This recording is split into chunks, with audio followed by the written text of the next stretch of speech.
सूर्य ग्रहण क्या है, सूर्य ग्रहण कैसे लगता है? विज्ञान तो उसे बस एक घटना मानती है, लेकिन यहाँ पृथ्वी पर जितने भी इंसान हैं, मनुष्य है, सब उसे ईश्वर का श्राप समझते हैं। वही दुनिया के कई ऐसे लोग भी हैं जो भगवान यानी ईश्वर को तो कुछ भी नहीं मानते, लेकिन कुछ ऐसे भी लोग हैं जो ईश्वर को ही सब कुछ अपना मानते हैं। लेकिन आज के इस वीडियो में हम बताएंगे कि सूर्य ग्रहण क्यों लगता है और सूर्य ग्रहण क्या है। इस प्रकार के सवाल तो हमारे और आपके मन में हमेशा दौड़ते रहते हैं, लेकिन इसका जवाब शायद हमारी दिमाग नहीं दे पाती है। तो इस वीडियो में हम पूरी जानकारी देंगे, तो आप हमारे चैनल को रंजीत क्रिएटर जोन को सब्सक्राइब कर लीजिए और वीडियो को अंत तक देखिएगा। आपको पूरी समझ में आ जाएगी कि सूर्य ग्रहण क्या है। विज्ञान की नजर में सूर्य ग्रहण तब लगता है जब एक खगोल काल जैसे चंद्रमा अथवा ग्रह के किसी अन्य खगोल काय में छाया के बीच आ जाता है, इसलिए सूर्य ग्रहण लगता है, जिसे विज्ञान एक बस खगोलीय घटना मानता है, लेकिन उसे लोग ईश्वर का श्राप कहते हैं।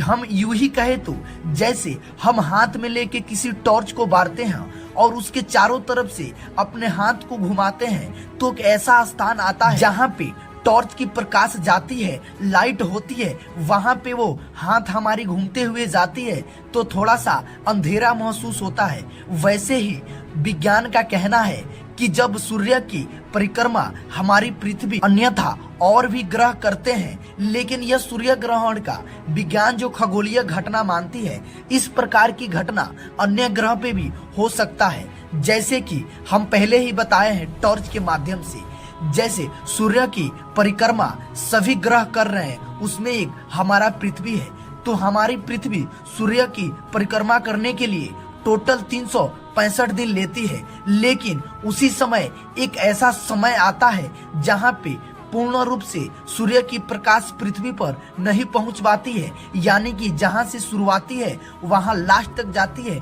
तो ऐसे में दो स्थान है जहां पे सूर्य की प्रकाश पृथ्वी पर बहुत ही कम पड़ती है और वैसे ही चंद्रमा बहुत कम दिखाई देता है, जिससे कारण हम सभी पृथ्वीवासी उसे ईश्वर का वरदान यानी ईश्वर का श्राप मानकर सूर्य ग्रहण मानते हैं और कई प्रकार की धार्मिक परंपराओं को निभाते हैं। लेकिन विज्ञान सिर्फ इसे एक खगोलीय घटना मानती है।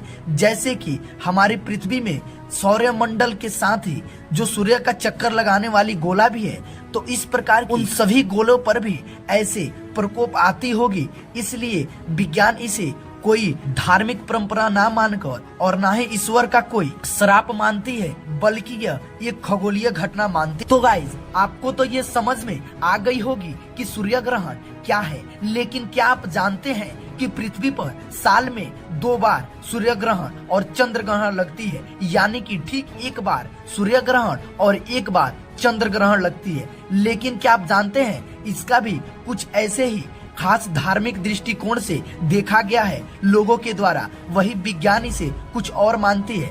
पृथ्वी पर मुख्य रूप से 2 प्रकार के ग्रहण लगते हैं, एक सूर्य ग्रहण और दूसरा चंद्र ग्रहण। ग्रहण धार्मिक दृष्टिकोण से ग्रहण लगने की घटना को संबंध में बताया जाता है कि भगवान श्री राम ने जब समुद्र मंथन की पौराणिक कथा से जुड़ी इसके अनुसार ग्रहण करने लगे, तो जिम्मेदार में राहु केतु माना जाता है। जैसे कि समुद्र मंथन के समय जो समुद्र से हलाहल विष निकल रहा था, तो उस समय भगवान शंकर ने उसे पी लिया था। लेकिन ज्योतिष के अनुसार यह ग्रहण का प्रभाव तभी से राशियों में पड़ता है। लेकिन बात करें विज्ञान की, तो विज्ञान की नजर में सूर्य ग्रहण बस महत्वपूर्ण एक खगोलीय घटना माना जाता है। यह खासकर तब तटीय पर होता है जब खगोल काल जैसे चंद्रमा या ग्रह किसी अन्य खगोल काल की छाया के बीच आ जाता है। जैसे पहले हमने बताया है, टॉर्च के अगल बगल हम हाथ घुमाएंगे तो लाइट के सामने एक ना एक बार हमारी हाथ पहुंचेगी और चारों तरफ अंधेरा दिखाई देगी, जिसके कारण ऐसे ही सूर्य का परिक्रमा करते समय पृथ्वी एक बार ऐसा समय स्थिति पे आता है जहाँ पे पृथ्वी पर कुछ नहीं दिखाई देता है, बल्कि अंधेरा अंधेरा हो जाता है, जिसे हम लोग सूर्य ग्रहण कहते हैं। तो गाइस, मैं उम्मीद करता हूँ ये वीडियो आपको समझ में आ गई होगी और एक बहुत महत्वपूर्ण जानकारी दी होगी। तो गाइस, हमारे चैनल को सब्सक्राइब कर लीजिए, वीडियो को लाइक, कमेंट, शेयर और